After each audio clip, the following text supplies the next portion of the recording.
एखाद्या गोष्टीचा आपला वादविवाद झालेला असतो 5-6 वर्षापूर्वी, 10 वर्षापूर्वी, किंवा आपलं लग्न झालं.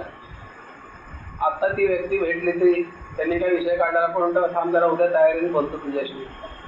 लगेच आपण तुम्ही आम्हाला असं केलं नाही, मी पहिल्यांदा जेवायला आले तुम्ही आम्हाला बसवलं नाही. म्हणजे किती 15 वर्षापूर्वी जेवायला आलो मला भातच वाढला नव्हता. म्हणजे 15 वर्ष आलो मला भात किती लागतो तू एवढाच वाढला होता, तो मग जितका केला होता. ते सगळं कुठे आता इतकी मेमरी स्ट्रॉंग असते ना, ते कसं लगेच बाहेर येतं. ती वाढणारी व्यक्ती कदाचित विसरून गेलेली असते आणि ती समजा ती गेली तर तिची मुलगी असते, तुझ्या आईने मला असं केलेलं आहे तेव्हा. म्हणजे तिला तर काहीच माहिती नसतं, त्या पोरीचा त्याला जन्मही झालेला नसतो.